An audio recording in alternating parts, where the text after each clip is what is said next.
ಉಪಯುಕ್ತ. ಇದು ಕಲಿಕೆಯ ಸಾಗರ, ಕಲಿಯುವ ಮನಸ್ಸಿಗೆ ಆಧಾರ, ಕಲಿಯುತ್ತ ನಲಿಯುವ ತಾಯಿ ನುಡಿಯ ಎಂಬಂತೆ ಎಲ್ಲ ಕುಲಕೋಟಿ ಕನ್ನಡಿಗರ ಪಾದಾರವಿಂದಕ್ಕೆ ಶರಣಾಗಿ ಕನ್ನಡ ಭಾಷೆಯನ್ನು ಕಲಿಯುವ ವಿದ್ಯಾರ್ಥಿಗಳಿಗೆ ಹಾಗೂ ಶಿಕ್ಷಕರಿಗೆ ಉಪಯೋಗವಾಗಲೆಂದು ಸಿದ್ಧಪಡಿಸಿರುವ ಒಂದು ಮಾಧ್ಯಮವೇ ಈ ಉಪಯುಕ್ತ. ಪ್ರಬಂಧ ಬದುಕುವ ಕಲೆ. ಪೀಠಿಕೆ: ಬದುಕು ಅತ್ಯುತ್ತಮವಾದುದು. ಮಾನವರು ಬದುಕುವುದು ಕಲಿಯಬೇಕಷ್ಟೇ. ಆದರೆ ಇಂದು ಇದನ್ನು ಕಲಿಸಿಕೊಡುವುದು ಒಂದು ಉದ್ಯಮವಾಗಿ ಬಿಟ್ಟಿದೆ. ಬದುಕುವುದನ್ನು ಕಲಿಯಿರಿ, ವ್ಯಕ್ತಿತ್ವ ವಿಕಸನ, ಜೀವನ ಕೌಶಲಗಳು ಮುಂತಾದ ಹೆಸರುಗಳಲ್ಲಿ ಸಾವಿರಾರು ಪುಸ್ತಕಗಳು ಪ್ರತಿ ವರ್ಷ ಪ್ರಕಟವಾಗುತ್ತವೆ. ಕಲಿಸಿಕೊಡಲು ಅನೇಕ ಶ್ರೀಗಳು ಹುಟ್ಟಿಕೊಂಡಿದ್ದಾರೆ.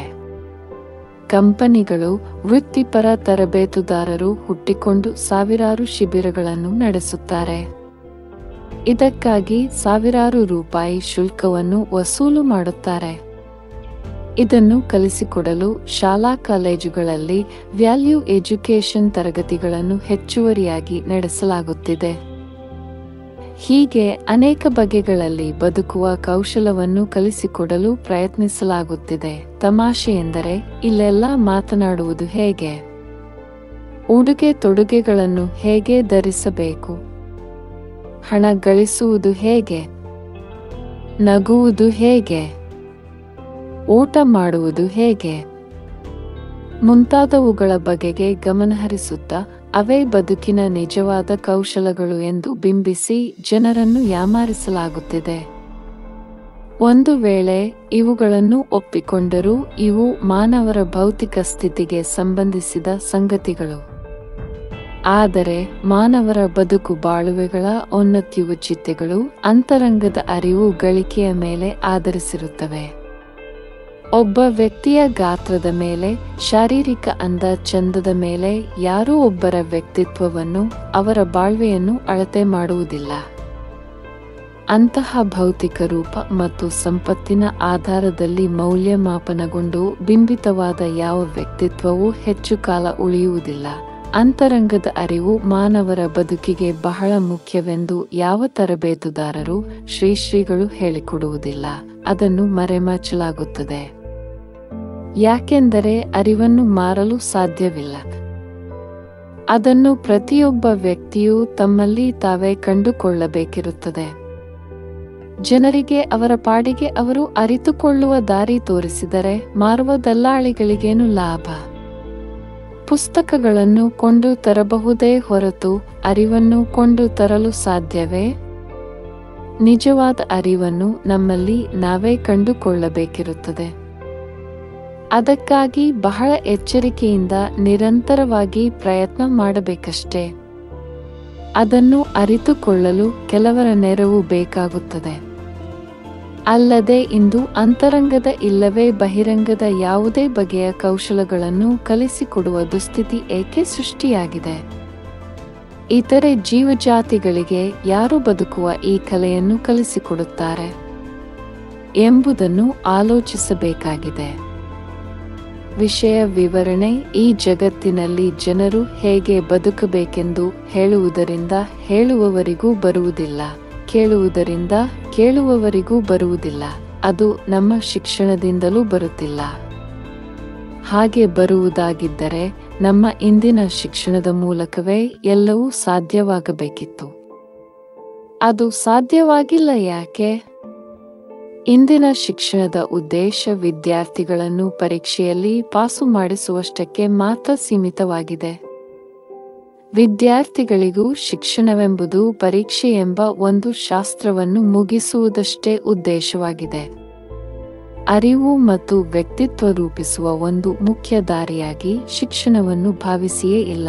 ಮಾರಾಟ ಮತ್ತು ಖರೀದಿದಾರ ನಡುವಿನ ಸಂಬಂಧವೇ ಕಲಿಸುವ ಮತ್ತು ಕಲಿಯುವವರ ನಡುವೆ ಇರುವುದು. ಶಿಕ್ಷಣ ಎಂದು ಒಂದು ವ್ಯಾಪಾರಿ ಸರಕು. ಹಾಗಾಗಿ ಇಲ್ಲಿ ಹೆಚ್ಚಿನದನ್ನು ನಿರೀಕ್ಷಿಸುವಂತಿಲ್ಲ. ಯಾರೋ ಹೇಳಿದ್ದನ್ನು ಕೇಳುವುದರಿಂದ ಇಲ್ಲವೇ ಬರೆದದ್ದನ್ನು ಪರಿಶ್ರಮದ ಓದಿನಿಂದ ಪ್ರೇರಣೆ ದೊರೆಯಬಹುದಷ್ಟೇ. ಪ್ರೇರಣೆಯೇ ಬದುಕಲ್ಲ, ಸಿದ್ಧಿ ಸಾಧನೆಯಲ್ಲ. ಹಾಗಾಗಿಯೇ ಗಾಂಧೀಜಿ ತಮ್ಮ ಜೀವನದಲ್ಲಿ ಬೋಧನೆಯ ಜೊತೆಗೆ ಬದುಕುವುದನ್ನು ಕಲಿಯಲು ಪ್ರಯತ್ನಿಸಿದರು. ತಮ್ಮ ಕೆಲಸಗಳನ್ನು ತಾವೇ ಮಾಡಿಕೊಳ್ಳುವುದನ್ನು ಕಲಿತರು. ವಿಚಾರ ಆಚಾರವಾಗಿ ನುಡಿ ನಡೆಯಾಗುವ ಬಗೆಯನ್ನು ತಮ್ಮ ಬದುಕಿನಲ್ಲಿ ತೋರಿಸಿಕೊಡಲು ಯತ್ನಿಸಿದರು.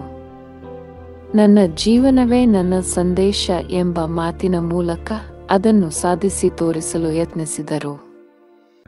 ಪುಕ್ಕಟೆ ಸಂದೇಶ ನೀಡಲಿಲ್ಲ.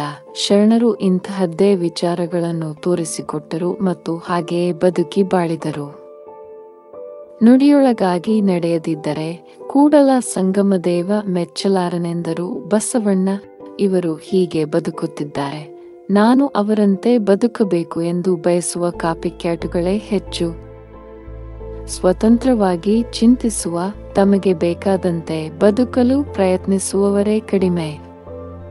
ಮಾನವರಿಗೆ ಬುದ್ಧಿ ಮತ್ತು ಆಲೋಚನೆ ಮಾಡುವ ಸಾಮರ್ಥ್ಯ ಇದೆ ಎಂದ ಮೇಲೆ ಯೋಚಿಸಿ ಬದುಕಬೇಕಲ್ಲವೇ?